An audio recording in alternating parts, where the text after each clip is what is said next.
So, good morning. I want to welcome you to our seventh annual OneEastside Economic Outlook Summit. I can't believe we've been doing this for 7 years. Yay! My name is Christina Hudson. I am CEO of One Redmond and One Eastside Foundation. And to kick off our program, I'd like to bring up Mayor Angela Burney for a welcome.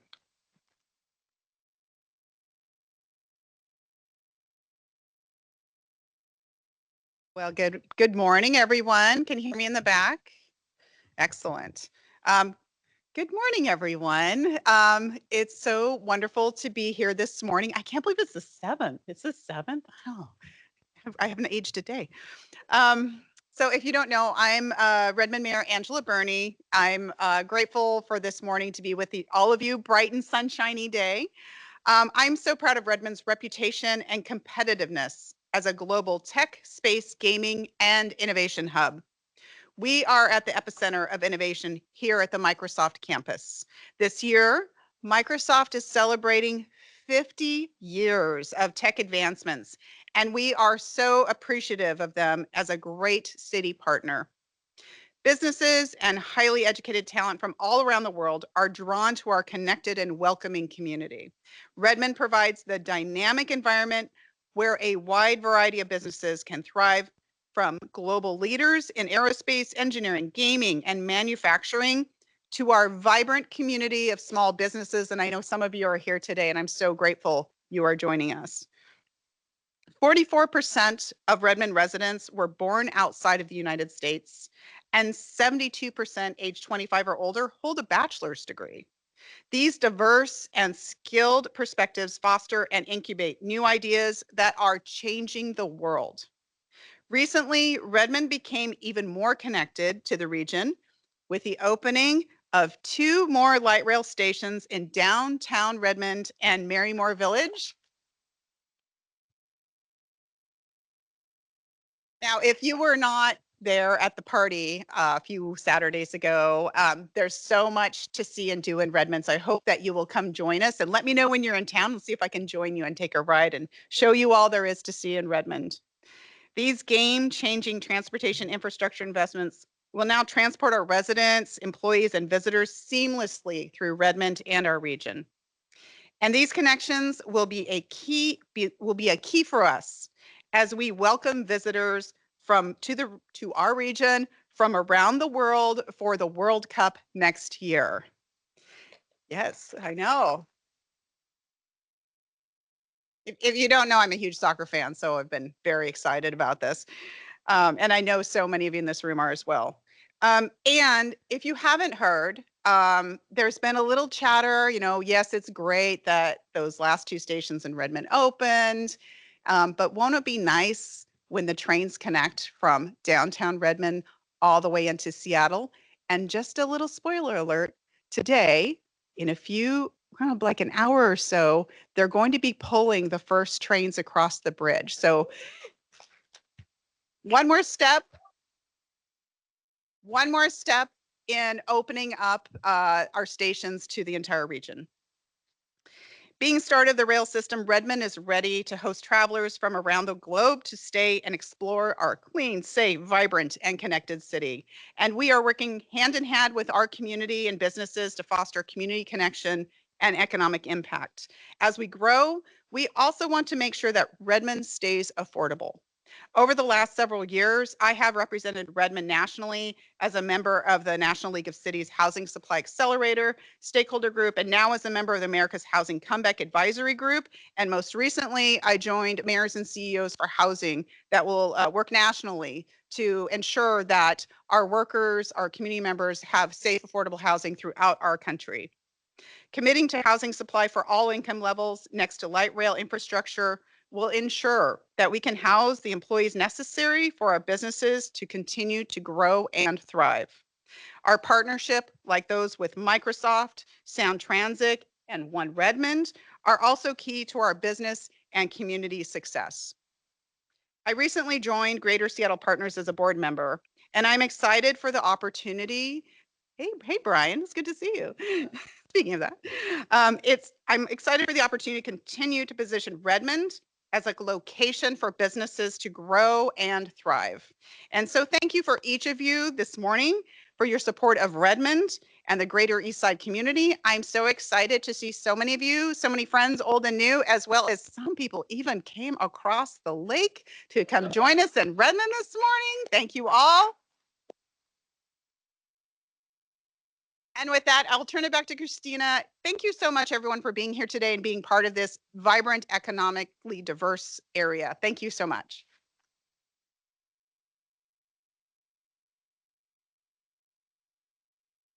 All right. Well, thank you, Mayor Bernie, for that warm welcome. I do want to recognize some of our elected officials we have in the audience.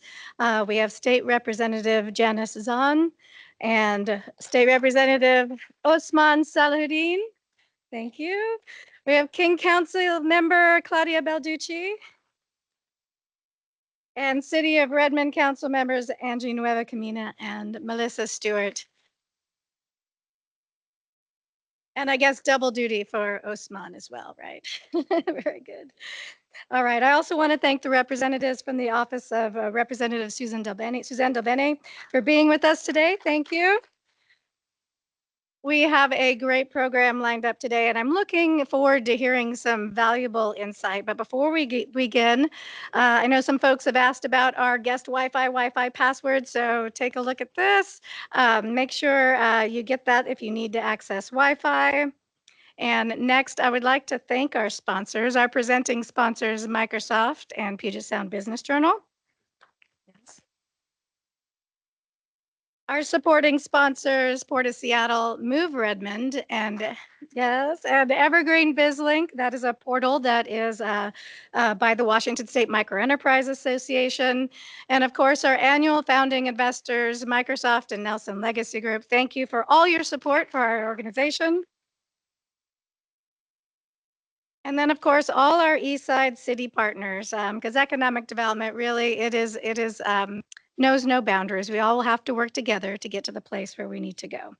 So this year, as you all know, we are experiencing economic shifts at almost every level. And today, we will hear the experts break down national, regional, and local economic trends, and hopefully try to explain a little bit about how that might affect your organization and our communities. With our state budget news hot off the press as of yesterday at 3 o'clock, we will learn how this affects our jobs, innovation, housing, infrastructure, and regional competitiveness. Now, to introduce our keynote speaker, I'd like to bring up Barb Wilson, State and Local Government Affairs for Microsoft.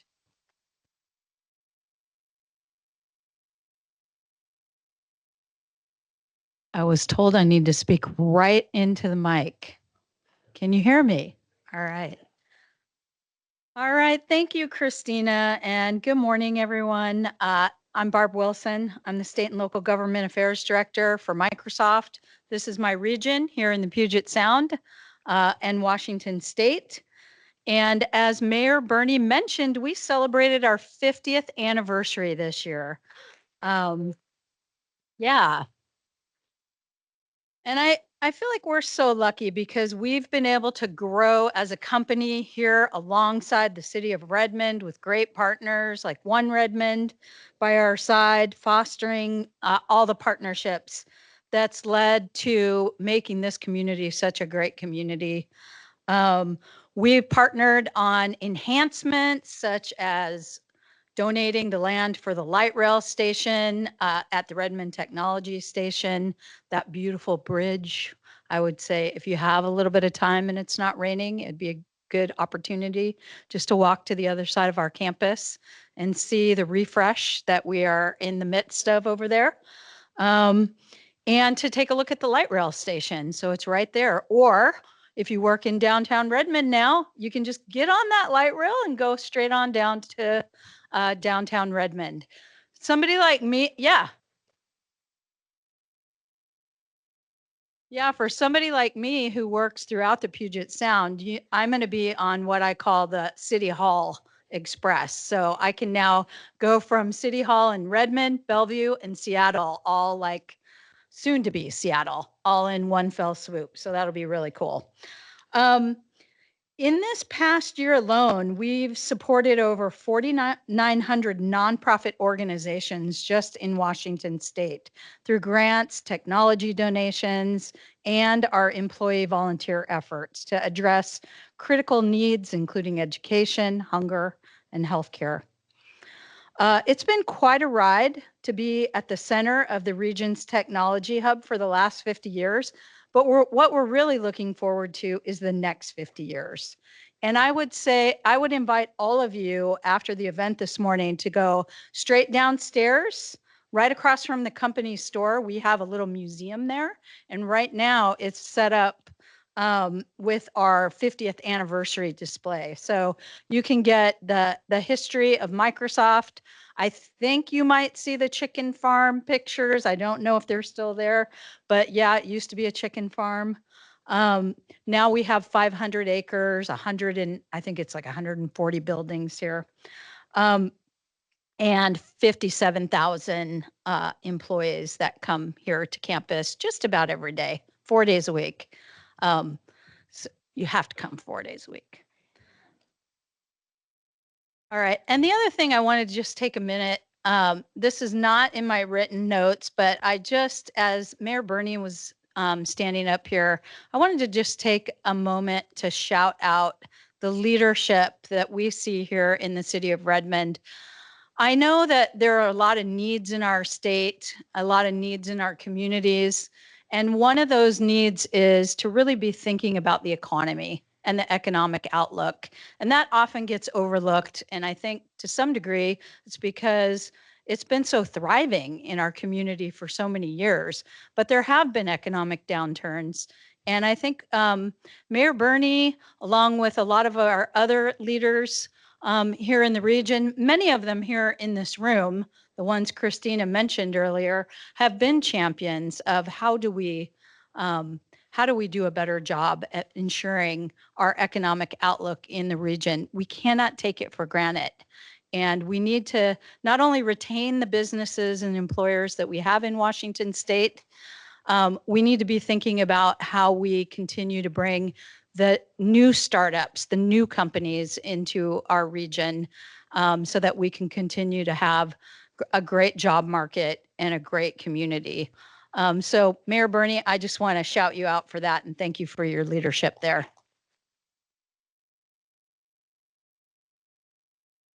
All right, so now let's turn to the program. Today we have some really outstanding speakers, and to start, we will have Steve Scranton. Steve is the chief economist for Washington Trust Bank. He holds a chartered financial analyst designation with over 40 years of investment and economic experience. In his role as chief economist, he participates in public speaking engagements, as well as authoring multiple communications to keep his clients and the public informed of economic and investment market conditions. Throughout the Pacific Northwest, Steve is well known for his insight into economic conditions that our region is currently facing. And now, to begin our annual economic forecast, please join me in welcoming to the stage Steve Scranton.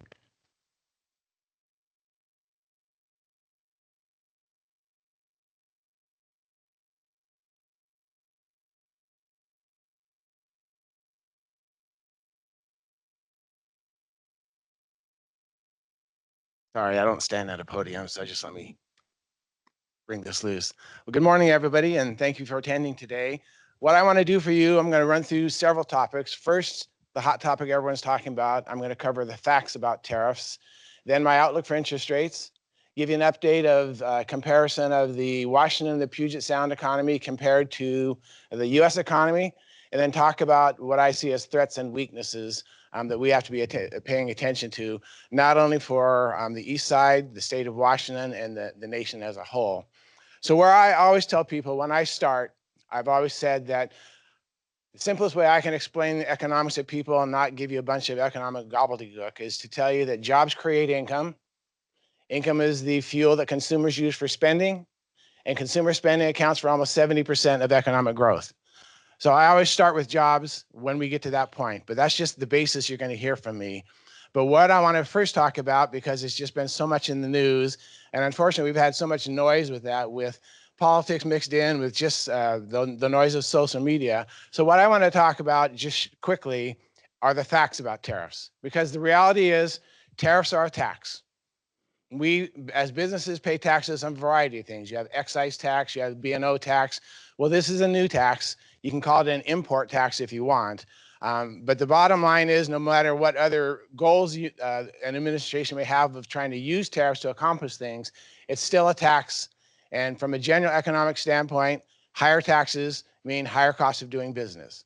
So if we just keep that perspective, set aside all the noise and say, well, then how does that affect me as a business?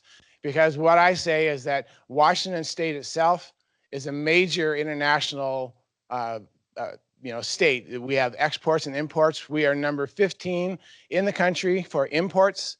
We are number 9 for exports.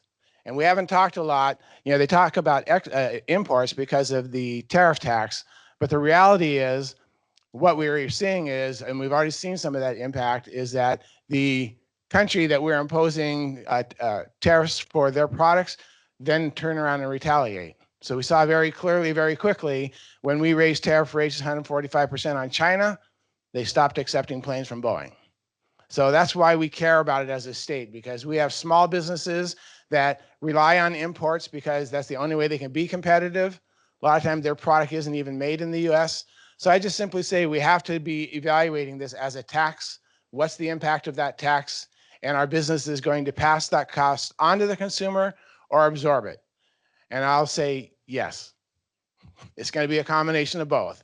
And so we're just going to have to see how that plays out there. But the bottom line from the US perspective, right now we have the global 10% tariff in place. And for that, we have $3.3 trillion in imports for the US. So in theory, if that stayed in place for a full year, that would raise $330 billion in revenue for the US. Whether it actually does remains to be seen, because it would be very questionable in my mind that a business, if they have other options, would just continue to pay a tax that maybe they can avoid paying. So what we need to understand for product exposure for the US, for the state of Washington, our biggest imports are transportation equipment, basically cars and trucks from Canada, oil and gas, also coming from Canada. We have machinery excluding electrical equipment, and that is coming more from Canada, China, and a few other countries. And then we have miscellaneous manufacturing products as to what we import. What we export is also transportation equipment, but not the same thing. We export planes, basically. And so that's the transportation equipment we're exporting. We export agricultural products, which is a risk for our ag industry, because we saw last time that China retaliated back in 2017 by targeting the ag industry.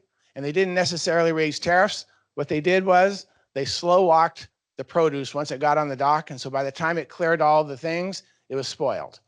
And then the Chinese buyer said, no, I don't take that. So this is what we have to pay attention to. And that's really what I say about tariffs, is just they're a tax. We need to pay attention and see how that affects people.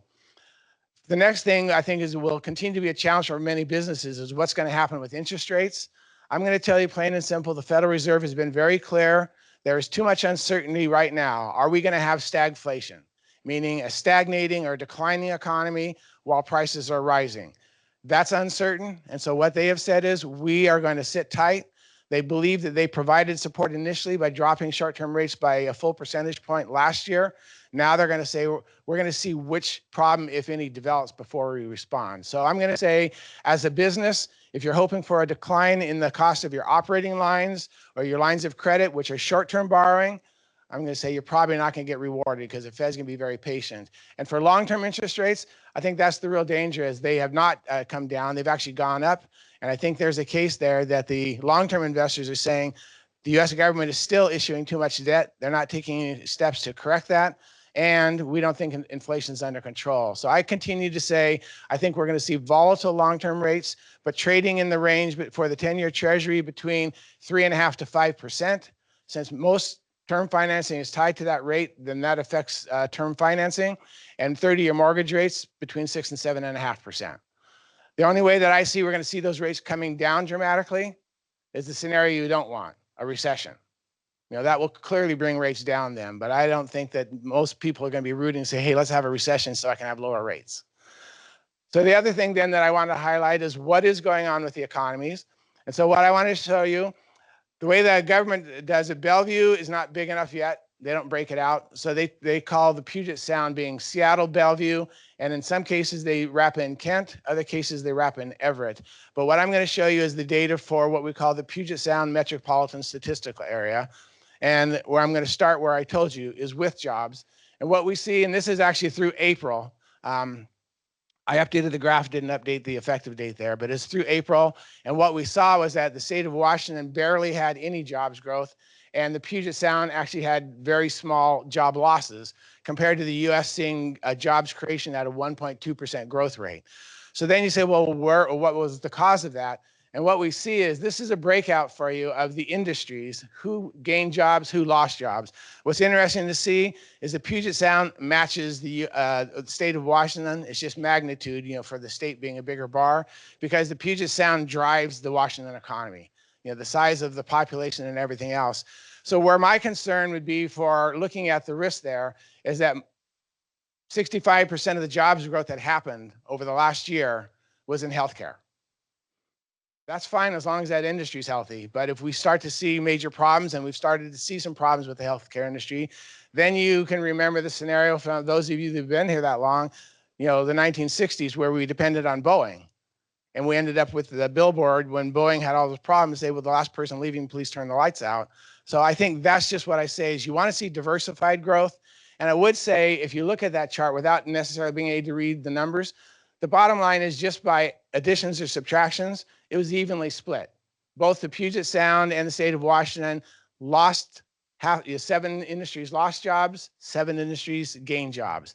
But the real gains were in healthcare. The losses were in construction and manufacturing, which is our goods producing side of the industry. So that's just what we need to be paying attention to, because jobs are what keep companies, in place, what keeps employees being able to buy things. And we want to always strive to have a diversified jobs growth, not a concentrated jobs growth. We look at wages, we very clearly see the Puget Sound leads the US easily, and we see that the Puget Sound, higher wages than the state of Washington as a whole, because you have the tech industry jobs, you have the high paying jobs compared to other regions, especially Eastern Washington and others, where they're not as high as paying. So I'm just saying that is something that looks like a benefit for employees saying, hey, I want to live in the Puget Sound, until you look at home prices. Then you're saying, oh, I guess maybe not. Because what I would highlight to you, and it's just, I do a quick formula of I don't even include property taxes or homeowners insurance, but I say if I take, the average home price for an area, assume a 10% down payment, what's the mortgage payment? Currently using a 7% mortgage rate. And then what's the average monthly wage that we see here? How much of that income is consumed by your mortgage payment? Because a young couple that wants to buy a house typically would say, I'd like to buy it with one income, so we have enough to pay for daycare, student loans, and other things that way. What we see is the reality is not happening, because for the Puget Sound, it consumes 62% of your paycheck. For the state of Washington, it's still over 50% and far higher than what we see for the US as a whole. I just simply say, as a long-term risk, we have to pay attention to this, because if you become more and more less affordable, then people are going to say, maybe I need to move somewhere else. So that is something that is not unique to the state of Washington. It's both coasts, East and West Coast. Housing has a supply shortage. If you want to move to the Midwest, you can still buy affordable housing. And I just simply say, don't assume the younger generation will go, why would I want to live in Omaha, Nebraska? Because if it's down to the point saying, I can actually own something if I live there for 5 years, build up some equity, then I can move. I just think it would be very short-sighted for any municipality or any state to say, we don't need to worry about that because they'll never move to that area, because they well might. So the bottom line, and you never guess which college I graduated from, right? Bottom line is, what I'm showing you is the gold bars are the Puget Sound, and the purple bars are the state, are the U.S. Excuse me, the gold bars are the state of Washington, and the purple bars are the U.S. You can see consistently the state of Washington has outperformed. So it's probably the case, I would suspect, if I'm talking to you from the east side, you would say, what do you keep saying about recessions? Because everything's going fine. And I think that's the reason, is because we're seeing far stronger strength in the Puget Sound than what we're seeing from the US. So when you see the national numbers saying that things are slowing down, that type of thing, it isn't necessarily the case for where you're at yourself. So the last things I want to highlight then, staying within my time frame so we can hear our panelists, I wanted my view of what the threats and opportunities we should be thinking about as businesses for the East King County, for the state of Washington, and even for the U.S. One of the biggest risks I think we have is deportation, that if we actually follow through what they have said they're going to do and deport undocumented workers who are actually working, paying taxes, contributing to the community, that is a removal of labor who's actually working now. And we've already got labor problems as it is with labor shortages. So if we're going to truly deport those people, we're going to have a massive labor shortage. And I would tell you, get ready for even higher prices then, because when you don't have enough, and we're going to see a slower economic growth, because you may have the demand for your product, but you can't produce it because you've lost the labor force to do that. So I think we need to see what they really do with that. Hopefully, as they start getting into more detail, they'll recognize it's probably a better idea to figure out the path to have these people become legal because they're contributing versus deporting the criminals and people like that. Agriculture, construction, leisure, and hospitality. Those are the three biggest industries that have heavy exposure to undocumented immigrants. So I think that's what we should be paying attention to as a state. Housing, as I said, the risk there is people ultimately starting to move and go somewhere else. We have very clearly seen over the last 5 years an outmigration from California, Oregon, and Washington to Idaho. We've also seen intrastate, which has been a huge benefit for the East Side because of tax policies, regulatory policies, and things like that from the city of Seattle. We've seen outmigration from Seattle to the East Side.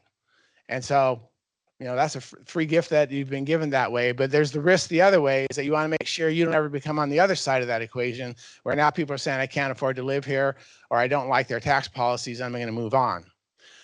Interest rates, I already told you, were a risk. I think it's mainly what we have to worry about is everybody remembers the UK, one of the shortest terms of a prime minister, Liz Truss. She put through legislation that was going to give huge tax cuts and balloon their deficit, and their bond market rioted. Interest rates shot up. We put their insurance industries, their pension funds at risk. Bank of England had to step in to do that. The legislature, Parliament had to reverse that package, and then things calmed back down again. I'm not saying we're going to be getting rid of a president or anything like that. I'm just saying Federal Reserve does not control short-term rates. The president does not control short-term rates. Long-term rates. The bond market does. And we're going to have to watch and see what actually happens with whatever bill gets through. And if it balloons the deficit, I'm saying the risk is you see higher long-term rates, which is tough for businesses trying to do projects and things like that. Sell USA, we're seeing that on our borders. Go talk to anybody in Blaine. Go talk to anybody in Sumas or Bellingham. The Canadians are boycotting the US. And I think that's a real risk we have to pay attention to, because I don't think that's a short-term problem. We have managed to offend them. And it's just like when you have a massive breakup with your best friend, it may take years to heal whatever caused that rift. So that's a risk for Washington or any of the states that border Canada, because we're seeing that. I say very clearly, I think the state tax policy is a true risk now for the state, because I've had conversations with some of our contacts back in Wall Street already. They're saying, whoa, so Washington is becoming anti-business, with all these tax increases. So, what we have seen is when you're viewed as anti-business, people start to go somewhere else. Vancouver, Washington's been a huge beneficiary of Portland and Multnomah County continuing to add new taxes on top of their businesses. And so the businesses now moved to Vancouver, and we've got a booming Vancouver now.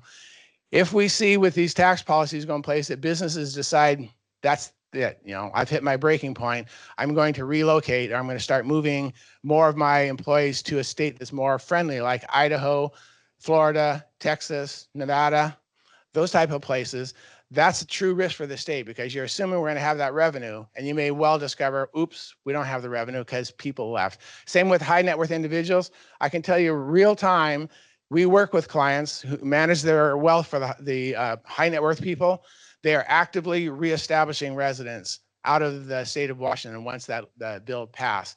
So whether that trend continues, For us right now, it's only been maybe 10 of them, but it's the case again that the most mobile part of our population are the higher net worth individuals as well as businesses compared to the lower income people who don't have that flexibility to say, I can pick up and move. So I truly think as businesses, my basic feedback is you need to be communicating loud and clear and constantly to your legislature saying, this is the impact on me. This is what's happening, so that then there maybe is a better understanding that if you stop jobs creation, you stop that process, suddenly you stop economic growth. So I just think that's a risk we have to look at. I'm not saying it's going to happen. I think we got to pay real close attention because that's one of the biggest risks. Same for supply chain risks, that if we start having disruptions, we remember what it was like with COVID, trying to get stuff in the grocery stores, we may start seeing supply chain disruptions similar for that. But with all those threats, one of the things I keep telling people over and over again is, look, social media, main media, everybody else does a great job of depressing you by just feeding you negative news. And beneath all that negative news, there's actually good news, but you have to work to find it. And I think that's what we need to do as businesses, is focus on the good news. Some of the opportunities that I would tell you, right now you still see it. East King County, just keep rooting on for Seattle to keep putting in new tax policies to keep bringing businesses your way. I don't think Seattle liked me saying that. Demographics, I think very clearly, this is a living example for Redmond of where you need to be thinking for the future, where's the growth going to happen? Because a lot of people don't realize over the last 5 years, we've seen Kirkland, we've seen Bellevue have net out-migration, actually decrease in population of about 10,000 people by the latest Census Bureau data. Redmond grew by 11,000. So, and now that you've got connectivity, as the mayor's indicated, with light rail and everything else, I think the real key for cities and businesses is saying, where are people going to move to live? Where's the growth going to happen? How do I position to be there? And infrastructure is part of that. Housing supply is another part of that. Tax policy is another. But those that actually are proactive, and one of the things that I would tell you is one of the strengths from Vancouver was they actually gave tax incentives for those businesses in Portland to move to Vancouver. So I think it's things like that that sometimes you might have to give up short-term revenue to have that long-term new base of tax revenue of new business and new jobs being created. I think deregulation, I just simply say every dollar we don't spend on having to have compliance is where you can have higher wages, or you can invest in plant and equipment. Not abdicating to get rid of regulation. I'm saying more focused regulation and less of this one-size-fits-all type of regulation. Fiscal policy, I'm just simply going to tell you that U.S. has this attitude that nuclear is bad, and that all the advances that have happened, what we're seeing from all the tech companies saying, we don't have the infrastructure from our normal power source to provide enough energy. They are investing in small modular nuclear, which means it's small enough that it actually sits on the back of a 16-wheeler. And Europe has been using them, extremely safe, but we've got a mental block of still saying nuclear, 3 Mile Island, never, we don't want it. The other side I already talked about is infrastructure, and the mayor stole my thunder, but I would say very clearly World Cup, don't underestimate the benefits of that.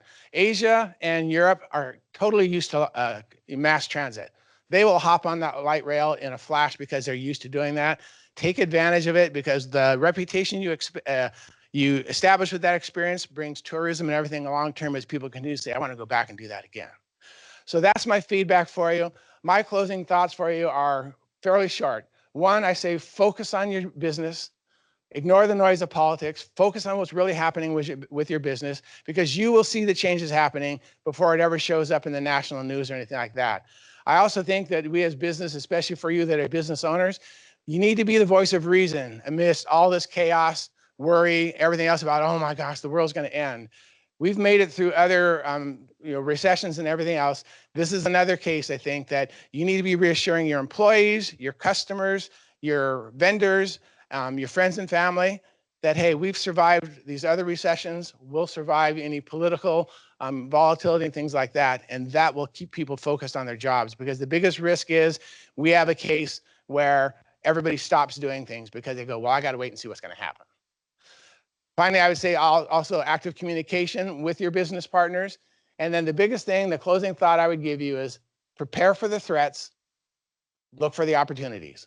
Because until the threat becomes real, don't react to the threat. You prepare for it, but the opportunities are out there.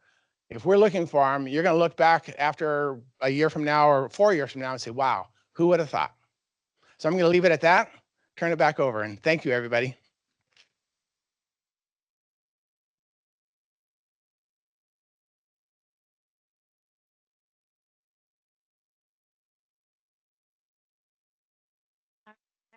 I'm not that tall. Okay. All right. Well, thank you so much, Steve. I think that was very crystal clear and simple for a lot of us to understand because it is quite complicated these days. So, here to reflect on what we've just heard, I'd like to introduce our panel for today. First, I welcome our moderator, Mark Stiles, senior reporter for the Puget Sound Business Journal. And next, I welcome to our stage Morgan Irwin, Vice President, Government Affairs for the Association of Washington Business, Patience Malaba, Executive Director for the Housing Development Consortium, and Heather Redmond, co-founding and managing partner of Flying Fish Partners. So we're going to do a quick introduction of the panelists. Let's start with you, Heather, and come down the line. Great. Yes, Heather Redmond. So I run a venture firm here in town called Flying Fish Partners, and we've been around since 2018. Is my mic on, by the way? You guys are hearing me okay? Okay, great. So we've been around since 2018, and we chose, I think with some luck and maybe some forethought, we chose the thesis of AI back in 2018 before everyone was super excited about AI. And so we've been investing in that area since then. And I also sit on a number of boards. I sit on a large Fortune 500 energy company back east. So I have a few things and thoughts about energy as well. And I also sit on the Washington State Investment Board, which runs the retirement program for many of the municipalities and obviously the state employees here in Washington State. About 200 billion under management in that program. And sit on a wealth management firm here in town, Coldstream Holdings, Inc., and do a lot of things in the community as well. I used to be the chair of the Seattle Chamber and love to participate in conversations such as this, really care about our community. And just noticed that we have a Coug. I saw a little passing of Coug, used to be on the WSU Board of Regents too, so go Cougs. It was a nice message. And now sit on the board of advisors for the College of Engineering for UW. So couldn't be more invested in this community if I tried, and love that we're having this conversation this morning. Morgan? Morgan Irwin, Association of Washington Business, and the Interim Vice President of Government Affairs, which is a fancy way of saying I'm a lobbyist and I have a team. Been in and around Olympia politics for about 11 years. Previous to that, had some work in local government, background in economics. I am a Coug, go Cougs. And then kind of a crazy diverse life before that. Nobody says you only get to live one life, and I've tried to live as many as I can. Here to talk about what happened in Olympia and kind of where we're going. The joke that I usually tell is that I'm going to give you 50 minutes and 30 seconds of bad news, and at the end you're going to clap for us, which tends to work out. But really looking forward to the conversation. Good morning, everyone. I am Patience Malaba. I'm the Executive Director of the Housing Development Consortium. We are a membership association of the affordable housing development sector. So developers who are nonprofit and for-profit, financial institutions, public funders, service providers, architects, contractors, all critical partners who are involved in coming together on the shared vision of ensuring that we have safe, healthy places to call home for everyone. I also have the incredible honor of being the co-chair of the Eastside Housing Roundtable with my great friend, Joe Fain from the Bellevue Chamber, and really appreciate to be in this room, seeing critical partners across the sector, elected officials, business partners who've worked with us in advancing housing policy reform right here in East King County, and glad to be here. So Morgan, let's jump right into it. We're going to give you 5 minutes to talk about what happened in Olympia. Sum it up.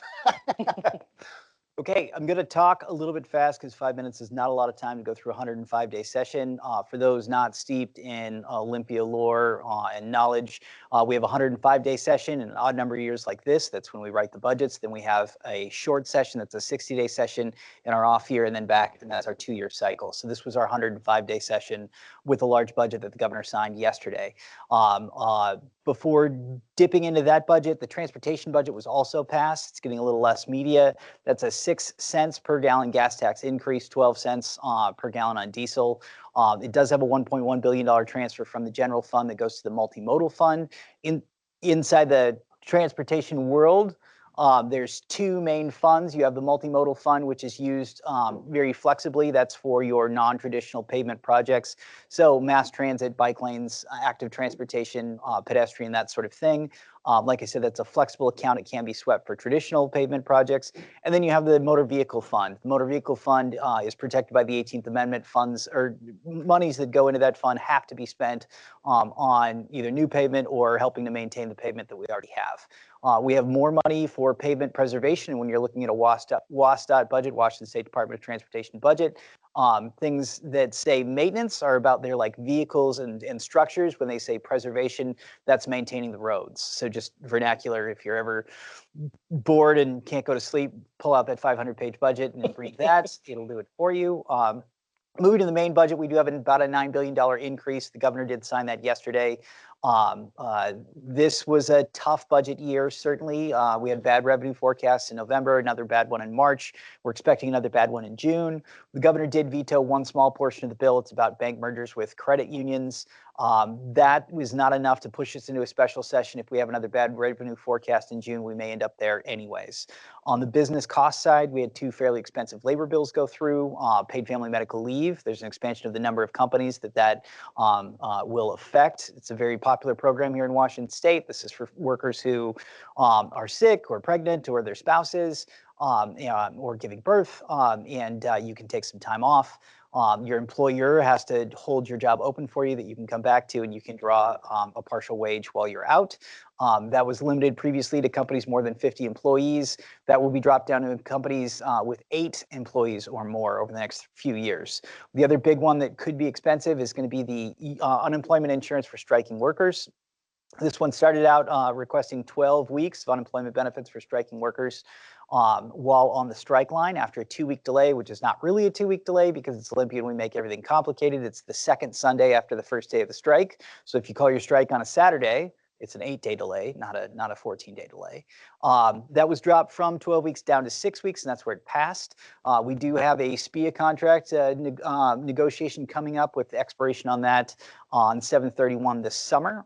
So we will expect to see a draw on the UI fund at that point. And while many of you are not working for Boeing or Kaiser Aluminum, which are the 2 firms in Washington State that have regularly had strikes in excess of 2 weeks, everyone pays into the same UI fund, which means that your experience rating is likely to go up if we have any sort of hit to that fund, which will be expensive for employers. Last one on the energy environment side, we had EPR, the Extended Producer Responsibility Bill that went through.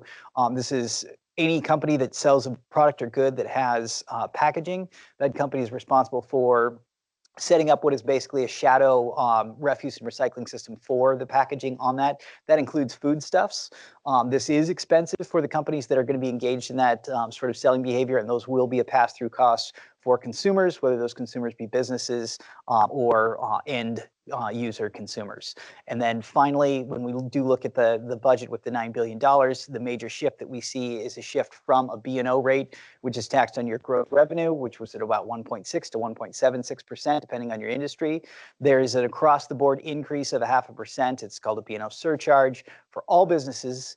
And you have a number of businesses, especially in the service sector, that are going from that B&O model. They'll no longer be taxed B&O, but they will be forced to charge their customers sales tax. Who does that affect? Generally, it's your small and mid-sized businesses that don't have in-house staff that would be doing those sorts of services. So think about like forensic accounting or security, digital online marketing, ads, those sorts of things. If you're a large company, maybe you have that in-house. If you're a small to mid-sized company, you contract for those services. You will now be paying sales tax on top of those. That's going to be hard for a lot of our small to mid-sized companies. And then the final group that really gets hit are the companies that provide those sorts of services that are HQ'd here in Washington State, but provide services outside the state. They will now be forced to charge effectively 8% more with that sales tax rate than they have been going forward. So kind of a baked-in competitive disadvantage for those companies. And that's as fast as I can do it. I'm going to lie down and take a nap. Yes, sir. Yeah. There's a lot there. One thing that jumped out so far in the presentation is you mentioned, we might need to go to a special session given revenue. And I flashed to your comment that the Puget Sound region actually lost jobs in the first quarter, was it, or through April? Year over year. Okay. So Heather, let's talk about AI, which is a really bright spot here, I think. But there's a lot of question marks. So what's the state of venture capital and the startup economy, both nationally and locally? And what advantages and disadvantages do we have? Yeah, it's a mixed bag. I mean, I would say that sort of pre the election of the current administration in Washington, D.C., venture was actually going through a slump, and that slump was really as a result of the high interest rates and the lack of liquidity. So the closed IPO market and actually the antitrust enforcement that we had under the Biden administration. So we didn't have a lot of exits in venture capital for a long time, because if you don't have M&A and you don't have IPOs, you don't have liquidity to come back into the ecosystem. So the people that fund venture capital don't get more money back in their pockets, and so therefore they can't allocate new money to venture capital. So the venture capital system has been sort of very quiet, and also sort of that post-ZIRP environment of those very low interest rates has been sort of unattractive from an allocation standpoint of like, why do I want to put money in venture capital? Super risky, when I can get these high rates of return in a low risk environment by putting my money in effectively money market plus, right? So venture, even sort of pre this latest kind of tariff, DOGE, blah, blah, blah environment, was in a fairly depressed state. And we've seen that sort of nationally, internationally, sort of across the board since 2021, when things were at really high valuations. You add on to that whenever you have sort of an inflated environment where we all invested at these really high valuations, and particularly in AI, when we sort of post ChatGPT, there was a big run up in valuation for anything that was really exciting in AI. And you all read about it in the news. So you saw these crazy valuations happening. We were all, and NVIDIA was, one of the sort of the public stock bellwethers for that. We were all very excited about AI. We were investing at very high multiples. And then you've got those companies that need to get follow-on rounds and keep getting dollars, because of course they're not profitable yet in the pre-public markets, and they haven't been able to access public markets yet because of that closed IPO window. They are all struggling to get their follow-on rounds done. So lots of trouble, and companies not making it and having to close or look for exits. But again, that M&A window being closed because of just a depressed market, hesitation because of antitrust enforcement, big companies not buying, and just general, sort of lower valuations across the board, and too many companies trying to come to market at the same time.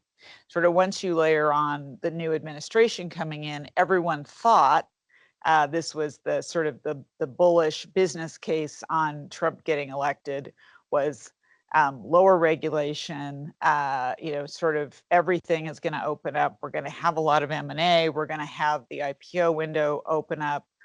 There's going to be a real, sort of whatever you might think on a lot of other issues, the business case for Trump is going to be strong.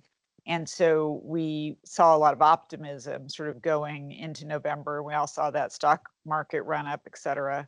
And that got squashed basically by tariffs and DOGE kind of combined, I would say, where people were like, this is a lot of confusion. We don't know what to do. Interest rates seem to be very erratic. We don't know what's going to happen in the economy. IPO window does not seem to be opening up in a reliable way. Yes, antitrust is not going to be enforced in the same context, but we just don't know what to do. And so uncertainty is a killer of business momentum. And that's what we've really been seeing right now in venture land, which is, again, people don't know how to allocate. And add on to that, a lot of the folks who fund venture are people like university endowments. And what's happened with them, of course, is they have a lot of funding uncertainty because they don't know what's happening with a big funding source on the federal side. And they have dropping enrollment, partly because of what's happening demographically, with all of us and our kids, but also because of what's happening with foreign students who've been a major source of revenue for universities in recent years because they pay full freight.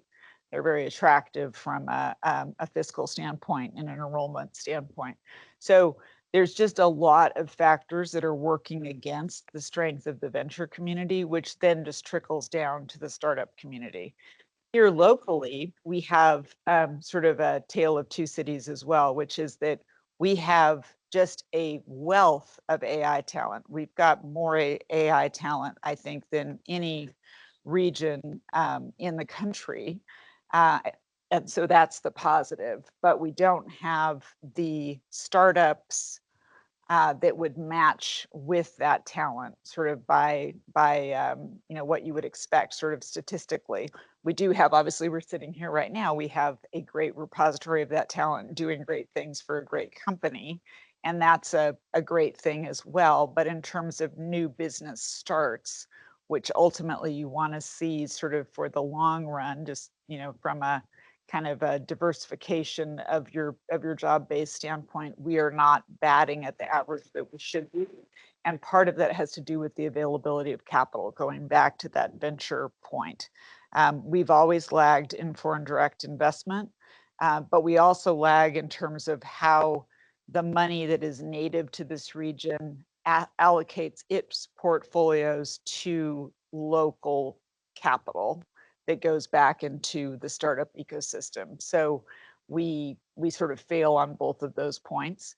And particularly we fail in the dollars that support the follow-on rounds for early stage companies. So we might fund them with the first couple of $1 million, and that's something that our firm does, but then we don't fund them for like when they need a $10 million round or something like that.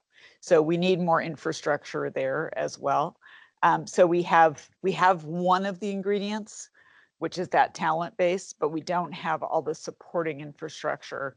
And I was at another event, the Technology Alliance event yesterday, where Brad Smith was talking about some of the ways that our state needs to step up. And he alluded to some of the programs in some of the other states where states are trying to attract business as opposed to tax business, which was, I think, an excellent point and one that we've already touched on here today.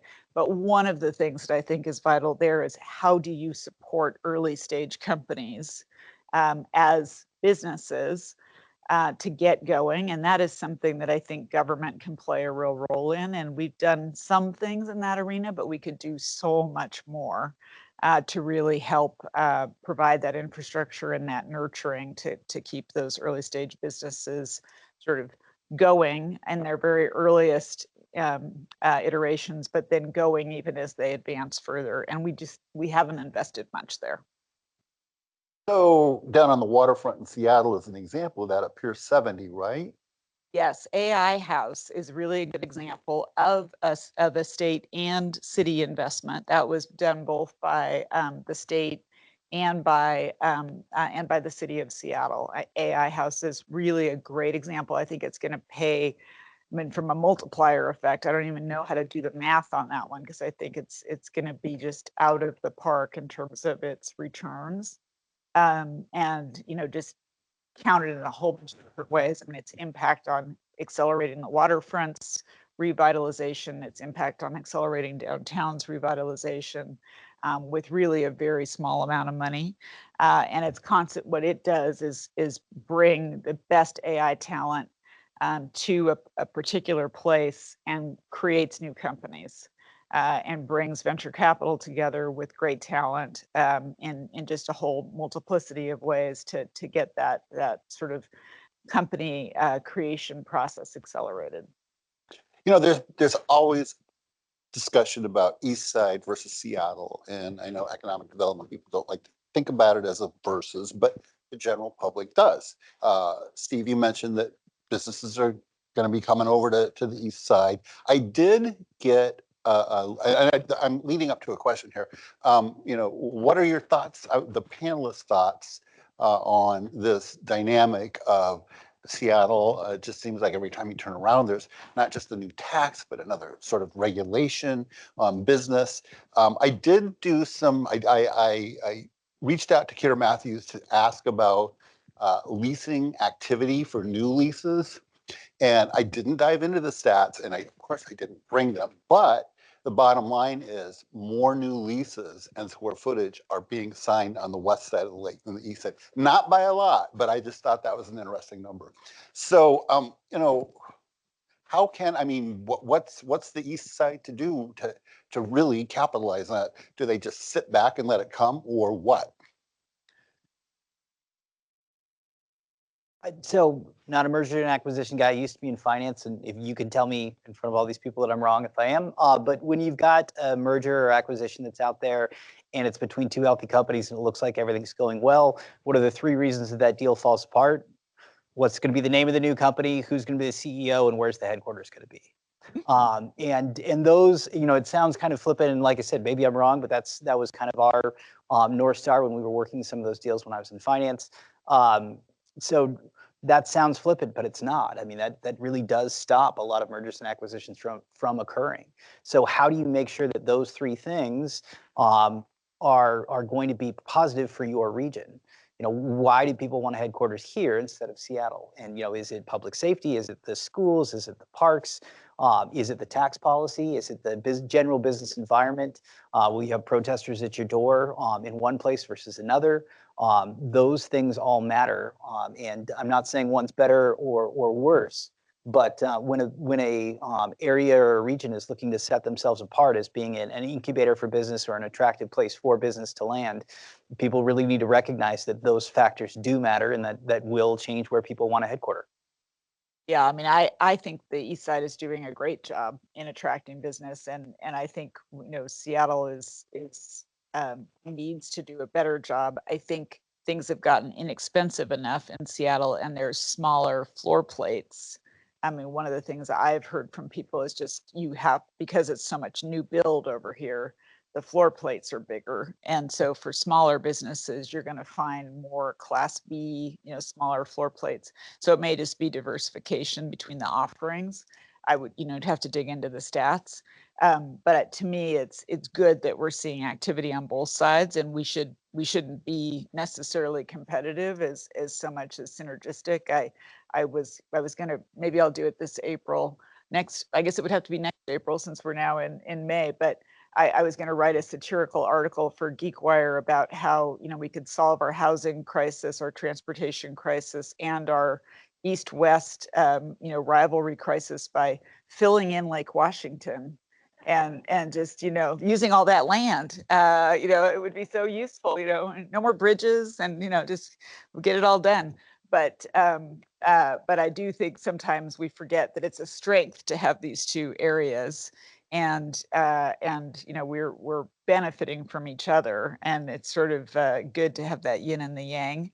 But still, we identify as Seattle, and, you know, people who are in Japan or you know, or in Europe are always going to think Seattle. Except for me, with my last name being M-A-N, it always gets spelled M-O-N-D.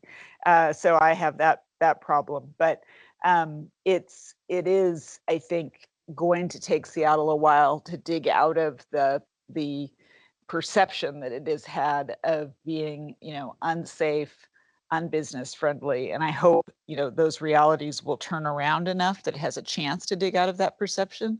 But in the meantime, it's going to get cheaper, and that will attract startups, which is a good thing.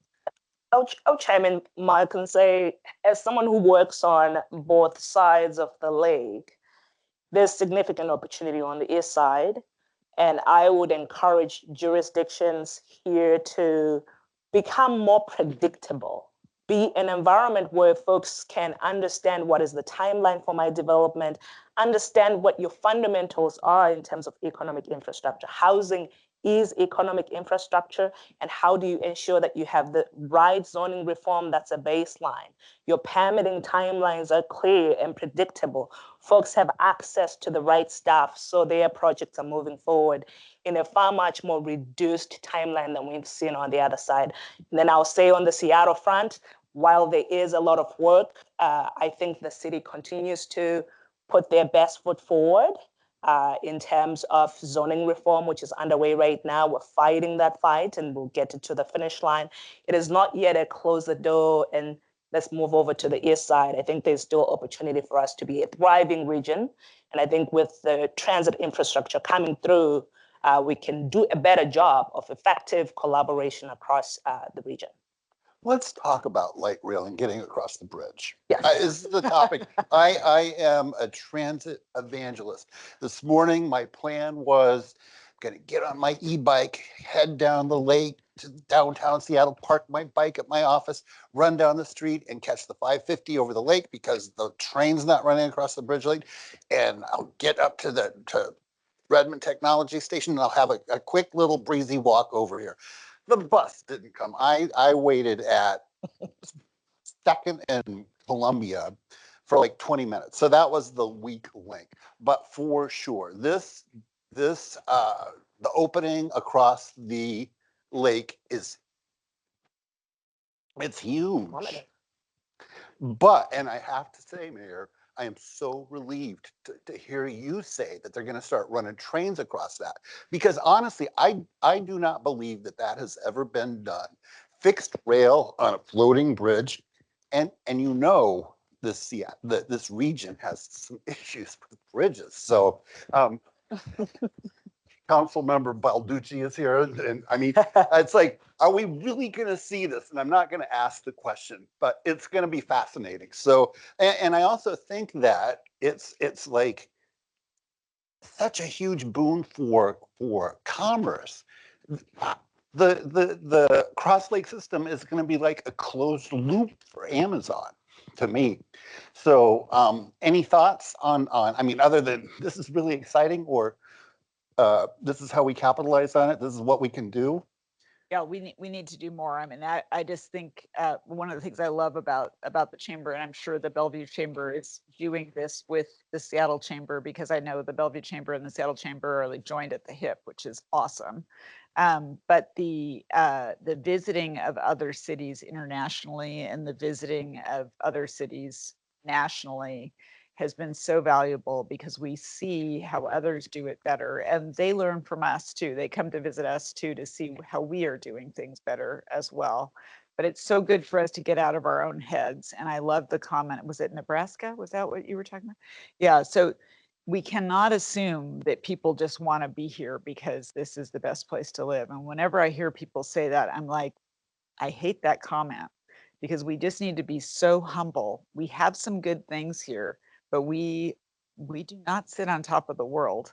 We are fortunate to have, by some somewhat, accidental decisions, we are where we are. We are not ordained to be the special place.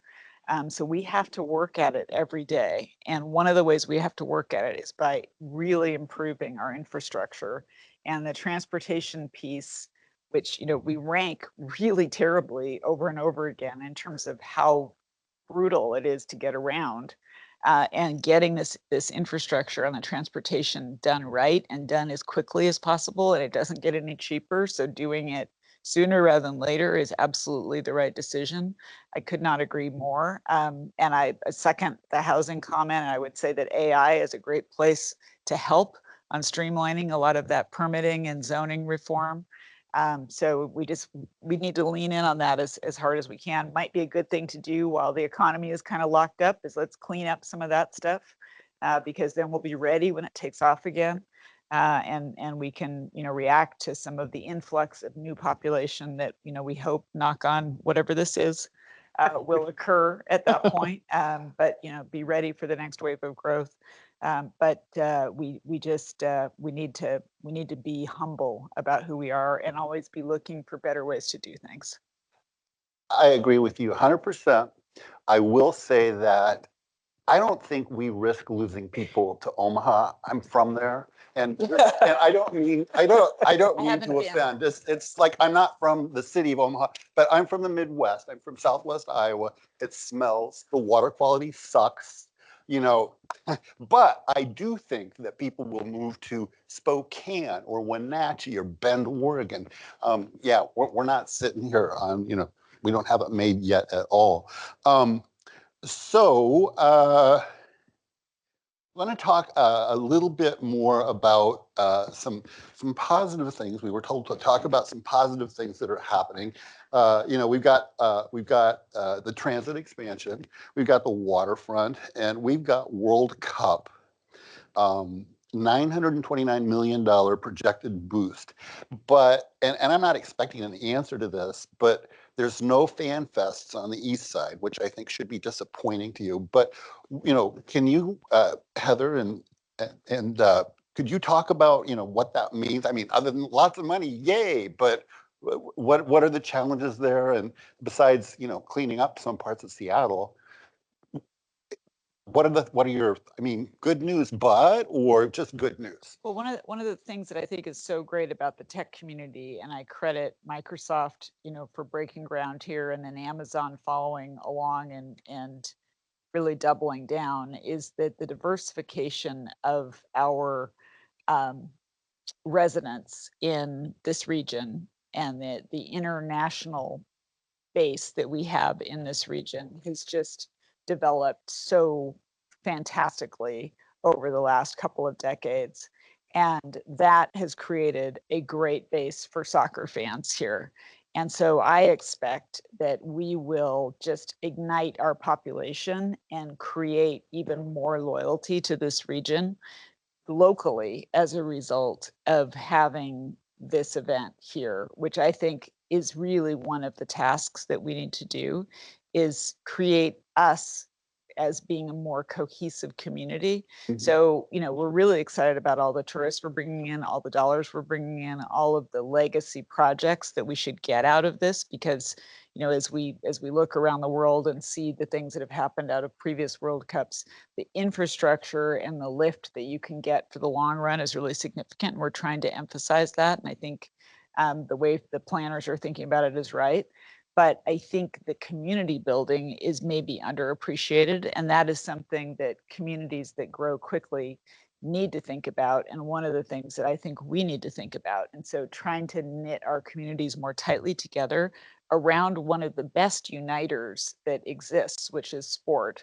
And we've seen that with the Seahawks and the other team. We've unfortunately lost a team, but we're going to get back, I hope. But we've seen that with the addition of the Kraken and the Storm and the other teams that we've had.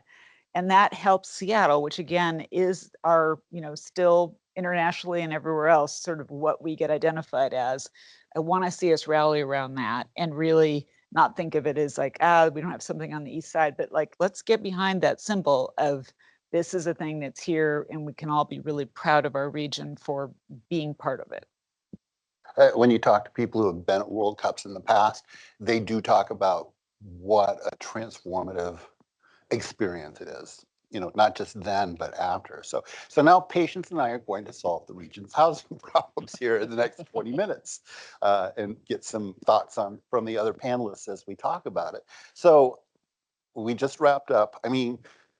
Yeah, for business, tax increases are a bit of a problem, but some great strides were made in Olympia for the second long session in a row, and you and fellow housing advocates are calling this the year of housing 2.0.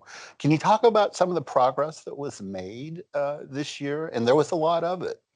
Yeah, absolutely. I was joking with Morgan in a prep call to say he will give all the bad news and I'll come in with the good news.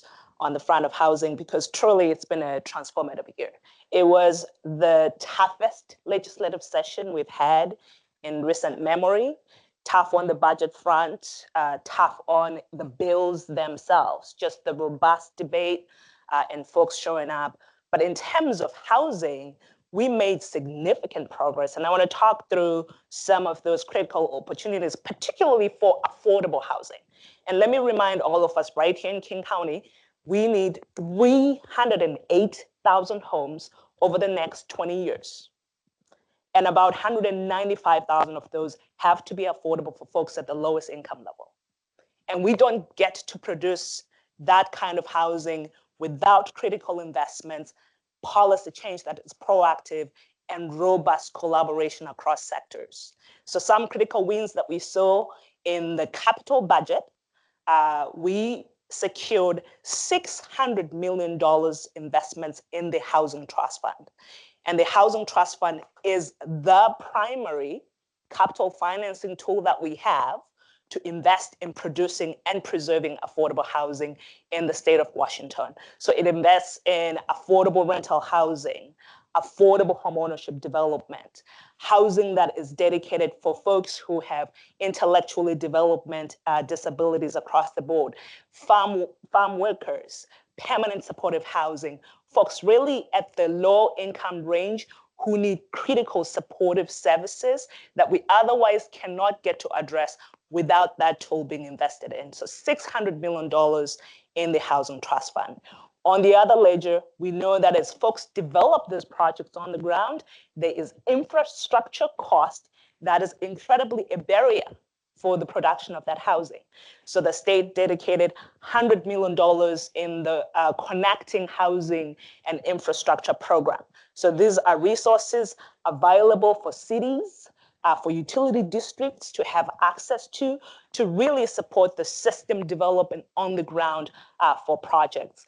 We know in Seattle, there is a long-standing project, some of you might know of it, the Fort Lauderdale project. So that gets invested in and finally moves through. It's been 2 decades in the works. So now we have a gap that's been filled to really see the production of affordable housing come online. There's a lot more resources that we invested in. There's the Agent Repair Fund, so it's an additional $5 million, particularly because you're raising the safety issues.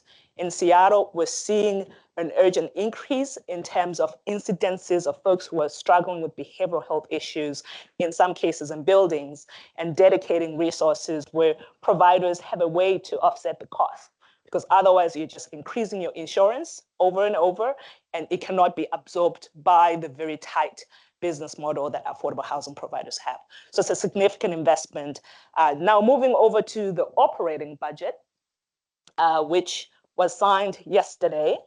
And I think on the housing side, we are celebrating the fact that as tough as this session was, we did not see major cuts to homelessness services, which is essential. We did not see major cuts to affordable housing. And as concerning as the tax environment is, I think the homelessness services seeing a reduction in funding would mean that we're seeing more folks on the streets. And I don't think that's an outcome that any of us in this room would like to see. So an investment in operating budget support for folks across the board. We had a significant gap in operational dollars coming from the reduction in revenue from document recording fees. So the state was able to backfill those dollars and make the homelessness and shelter service investments become whole.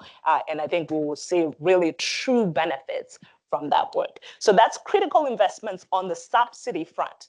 But we know we've got to not only put subsidy forward, we've got to increase our supply, and we've also got to stabilize people. So on the supply front, we also had historic policy wins that move forward. And I want to reiterate a few, but also underscore that we're building on a foundation here with these bills this year. We began in 2023, which we debuted the year of housing. So we had significant numbers of housing bills that were passed. Last year was did not get through as the most productive year for housing. But in 2025, we're coming in strong with a long list of bills that were passed.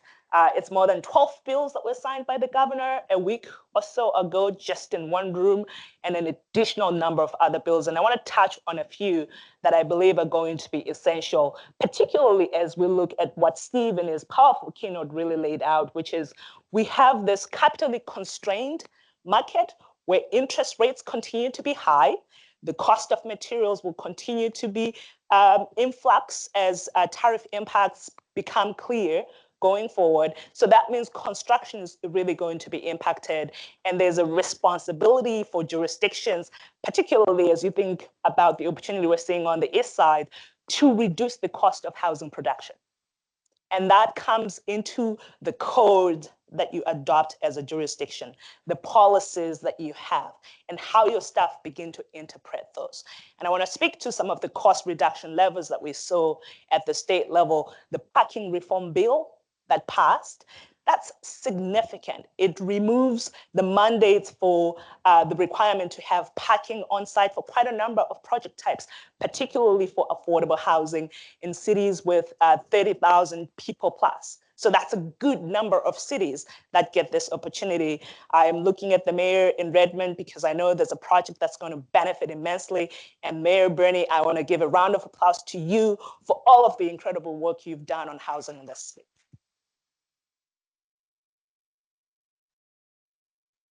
So that's the parking reform bill that passed. We've got the transit-oriented development bill, which increases density. It allows mid-rise development near high-capacity transit. Morgan will say, well, it comes with a requirement.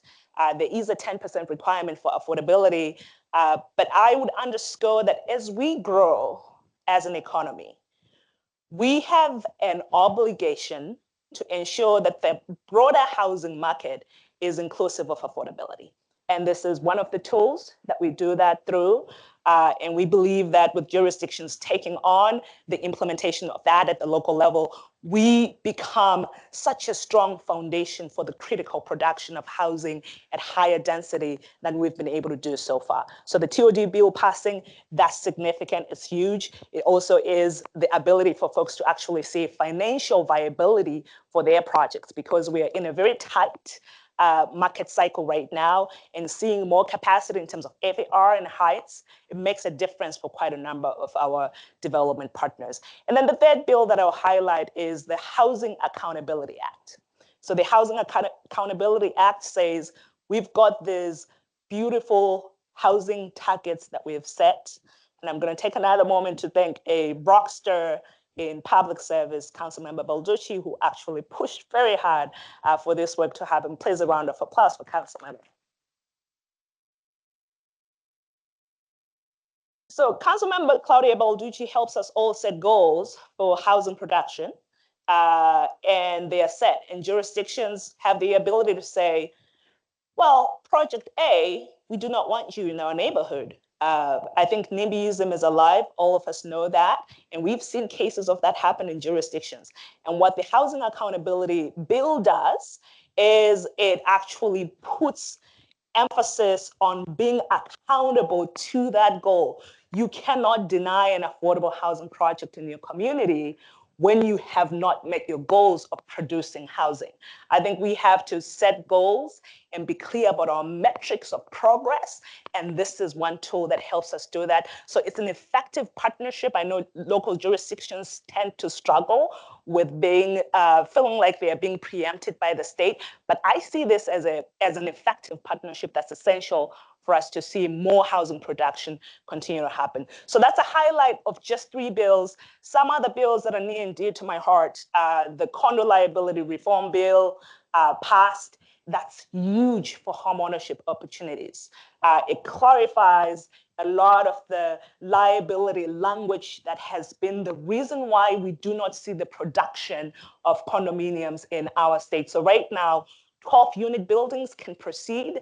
They can use the express warranty that single-family home projects are able to use, and we will see more production of condominium bills. There's more work to do for larger sized condominium construction in our community, and this bill came together, honestly, in December. with just a few stakeholders that we brought together, drafted the bill, and got it passed. And there's more work for us to do to come back in partnership with folks like Bill Clark to really continue this work so we can see a massive number of multifamily units that are larger, that are dedicated to homeownership opportunities. And the corner bill was part of a package alongside an insurance study that's going to look at permanently affordable homeownership insurance costs and options. They are also running up against the similar defect liability concerns that we've seen. How do we ensure that income restricted homeownership does not have to go through an insurance cost that's a barrier for us to produce much needed homeownership for low income people? And that study did not get vetoed, which was really such an incredible thing to see, as the governor says he's committed to not just rental housing, but also homeownership. So those are some bills to elevate and highlight. I'll close with this, though, in terms of policy and investments in subsidy. Yes, absolutely essential, but policy alone does not produce the housing. It comes down to the critical partnership that occurs right here at the local jurisdiction level across sectors. We've seen public-private investment partnerships that have come from folks like Microsoft as large employers who've really stepped in and invested in affordable housing in our region significantly. And Bob, I want to shout you out because I know you were part of the vision of really getting that off the ground and investing so robustly in housing. It's that kind of partnership that says we've got the baseline. Now let's build the housing that's necessary.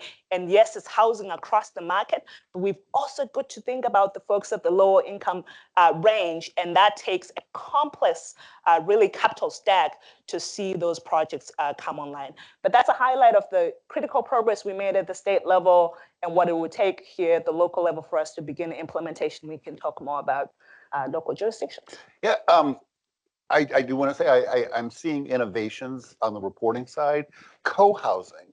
I'm working on a story about this developer who's building suites. They call them luxury suites that you buy and you live across the hall from people you may not know and share space with it. But it's like a housing acquisition or purchase for $200,000. I'm not sure how it's all going to work out, but it seems promising to me. Now, there's one thing we haven't talked about that happened in Olympia that developers will tell you is going to stifle housing production, and that is rent control, or as it's also known as rent stabilization. The limits are 7% max a year, or plus inflation, or 10% a year, whichever is less. Yep. Is that going to be enough, Morgan? Do you think for people to continue to build housing, or is production going to be shut off? So a couple of things with the rent stabilization or rent control bill is that, number one, many of the folks that receive HUD dollars are excluded from this program. That's necessary because oftentimes at the federal level, rate increases need to be above that 10%. And I think that's somewhat indicative of the rest of the markets. Anybody in here had insurance rates double in the last 4 years, utility rates with massive increases, local tax rates with massive increases. If you're a property owner and operator, those are all real costs. And so if you're not able to adjust your revenue stream to match your cost streams, then you get difficult and you get into an asset allocation type of grind of, hey, I can put my dollars into this type of industrial project and I can guarantee myself this sort of a return, or here's my EBITDA if I'm going to go to sell this sort of project out there. Or I can put money in the multifamily housing space where I'm kind of locked in on the revenue side and I can't adjust to market pressures. The most troubling piece of the rent control bill, maybe not the most, but one of the more troubling pieces is we have a 12-year exemption after the first certificate of occupancy for a building. So if you build a multifamily building, you have 12 years where you're exempt from the kind of scheme of rent control regulation.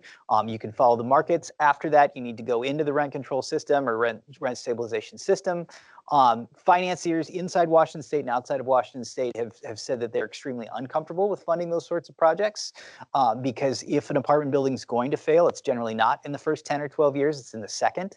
10 or 12 years, when you have a roof go bad, or you have a foundation go bad, or you have some sort of market pressure, or the neighborhood fundamentally changes after a decade, and you go from a Class A space to a Class B or Class C space.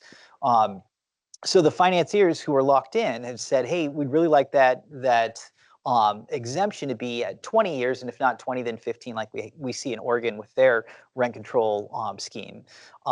That's important, because if we can't fund these projects, if we can't finance them, they're going to be really difficult to build.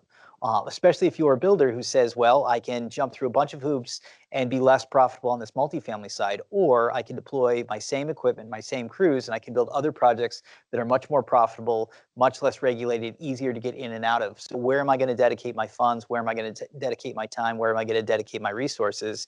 Is it going to be a highly regulated and controlled market, or is it going to be one where I have more economic upside? So that's troubling. I don't know if that gets us towards the 300,000 new units that we need to build, or if it moves us farther away from it. Bob Ferguson said he wanted to build 50,000 new units in Washington State in his first 4 years. That's great. I don't know if that's technically feasible in Washington State, given our workforce for building those sorts of homes. We also have a little bit of a water crisis in certain parts of the state that would make that difficult. So does rent control move the ball forward in terms of building new units? I don't think it does. Does rent control move the ball forward in terms of giving secure housing to workforce in Washington State? Possibly. So a little bit of a mixed bag there. We do have some major concerns that were brought forward by our members. So yeah, I want to. So Yeah. we've got 3 minutes, and so go ahead and. I think it's important to be clear that the bill that passed was a compromise bill. And it is not an industry killer. It will, I mean, if you ask the ideal question of, would we rather have massive amount of supply of housing today? Absolutely. We must produce housing as fast as we can. But we know that we've not produced housing at the scale of need over the last 10, 20 years. It's going to take us a while to get to the right numbers. And the most immediate tool we can have is to protect some of the few folks who have access to housing to remain stable while we have a right calibrated tool that can still support the production of housing. The regulation of hard buildings, for example, their increases don't go beyond 10%. They are really capped. It's over-regulated markets. You all know the complexity of the capital stake. And then in terms of our increases here in the market, yes, we've seen excessive rent increases, but I think the bill that passed is really targeted towards anti-rent gouging. It's excessive cases of increase. When you look at our wages and what we've seen over time, I think Steve was sharing this in his keynote, people's wages have not kept up with the cost of housing. And how do we collectively figure out how we facilitate an economy that can support the critical production of housing, protect the few folks who have limited options to be able to stay stably housed, while continuing to collaborate on what else we can do collectively to scale the production of housing. I do find the frame of this bill, even as rent control, to be on its own a narrative that will continue to be such a bad light on us as a state. I think in practice it could be that, but what we ended up with in this bill is both going to support predictability for folks who are developing housing in those first 12 years. I think there's an over assumption on what the 12th year liability concern truly is, because if you're exempt for the first 12 years of the bill being in effect, I would expect that your cost as well in terms of production is a little bit lower and you're not being impacted as much. And investors need to be engaged in a conversation about, we really have a limited supply in our economy and folks do need the support to be stabilized, and we do need to producing housing at scale. But it's not an either or. We've got to do both at once. We're out of time. Let's have a hand for the panelists. Thank you. Okay. Thank you.